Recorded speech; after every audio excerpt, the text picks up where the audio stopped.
Are your solder balls always different in size when reballing? Does the chip often get stuck to the stencil and refuse to come off? Have you been struggling with these problems? In this video, I will show you how to eliminate all these reballing issues from the root. No tissue paper, no reballing stand needed. With pure hand technique, you can still achieve a perfect one-pass reballing. Before reballing the chip, we must first clean the stencil to make sure all holes are free of flux residue and debris. Then use your right thumb and middle finger to hold both sides of the stencil and press down the center with your index finger to create a slight curve in the stencil. Use your left hand to assist in aligning the stencil holes accurately with all the pads on the CPU. After aligning, press down the stencil firmly with your right hand so it makes contact with the heat-resistant pad on the table, increasing friction and preventing any movement between the stencil and the chip.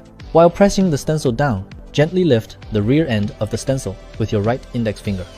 As the curvature of the stencil increases, the downward force also increases, allowing the stencil to fit more tightly against the chip. This step is absolutely critical. If we place the stencil flat on the table, the CPU's thickness creates a gap in the middle when we press down on both sides of the stencil.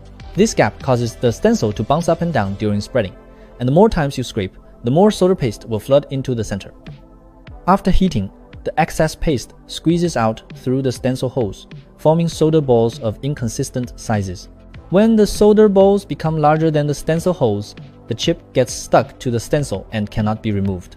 Forcing the chip off may tear off the pads or even permanently damage the chip.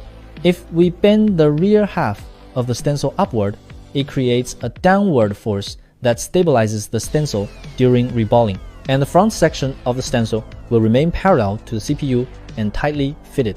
This prevents the stencil from bouncing during scraping, eliminating solder paste buildup in the center gap. Note that on some stencils, the CPU hole area is not centered but positioned closer to one side.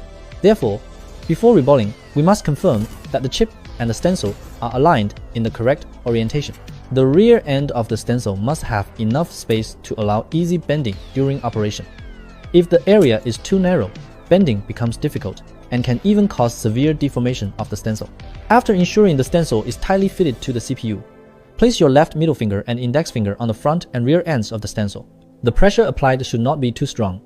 Moderate pressure allows the stencil to sit more firmly against the CPU. If the pressure on both ends is too heavy, the middle section of the stencil will be pushed upward and form an arch.